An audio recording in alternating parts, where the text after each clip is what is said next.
If any wanker tried to make off with it, this truck, like the rest of those at the ranch, was equipped with a tracking device that would allow the engine to be shut off remotely. I hadn't done it yet, but if I was ever given the chance to, I'd press the kill button as soon as the driver hit a decent speed. For the Ford, that would be about 70, since the old thing wouldn't go much faster. I chuckled, thinking about the look on the bastard's face when the truck flipped end to end on one of the area's dirt roads. It was hotter than Hades tonight, with close to 100% humidity, but I still wore my pearl snap shirt and pressed cinch jeans. Anything else would get me tossed out of the branch, as we affectionately called it, on my arse. Walking past a newer edition pickup, I averted my eyes when I saw the front bench seat was occupied by a couple shagging. I was almost to the back bumper when I realized the sounds the woman was making weren't those of pleasure. I spun around, wrenched open the door, grabbed the arsehole by the shirt collar, and pulled him away from the woman I could now tell was trying to fight the guy off. "What the fuck?" the guy slurred. I threw him up against the truck next to his, and as I did, I got a whiff of alcohol. Holding the drunk by the neck, I turned around to tell the woman to get dressed and get the hell out of there, but she was ahead of me. Instead of getting out of the passenger side, she climbed out of the driver's side, walked straight over to the wanker, and slammed her knee into his crotch. I cringed, thinking about how much that had to hurt. When she threw a punch into the guy's gut, I thought I may have fallen in love at first sight. I heard a car pull up and looked over my shoulder, surprised to see the sheriff. "Hey, Mac. Good timing. What's going on here?" "The fucker tried to rape me," said the woman, wiping what looked like blood from a cut on her face. I still had the guy by the back of the collar. I let him go, and he fell to the ground, hands on his crotch. "I got this, Edge. You go on, get out of here." "Thanks, mate. I owe you one." In my line of work, the last thing I could afford was to be a witness in a rape trial. I walked over to the old Ford and was about to climb in when I heard a soft voice ask me to wait.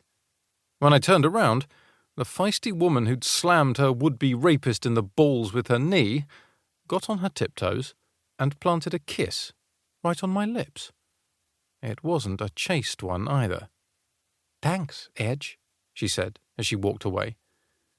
I shook my head and climbed into the truck, wishing I could stay, but knowing I couldn't. 2 nights later, wanting to grab a pint before I left town for God knew how long, I went back to the branch. It was harder to find a parking spot tonight. It looked like the place was packed. I pulled open the heavy door and made my way through the crowd. When I got up to the bar, the owner brought me a beer before I had a chance to order. "This one's on her." He pointed to the end of the bar.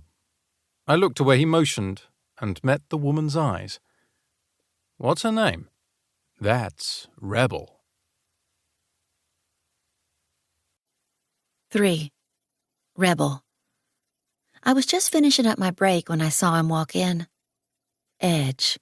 That's what the sheriff had called him. Until then, I hadn't known his name, but I'd seen him in the bar before. Each time, he hadn't paid any attention to me. Looked right through me, in fact.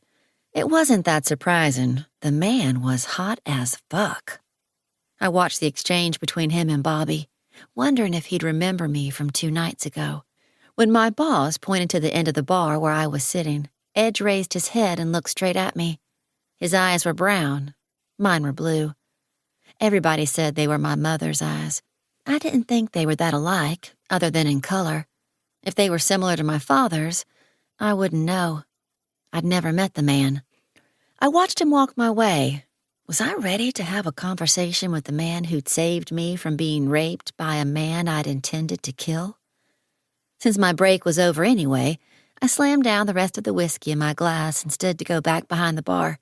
Before I could, I felt his hand on my arm. "Thanks for the pint," he said in his English accent. "Next one's on me." "You're welcome." I clinked my empty glass to his, wishing I had any idea what to say to this man. He held out his hand. "I'm Edge. But you already knew that, didn't you?" When I introduced myself as Lucy, he looked at me funny. "No."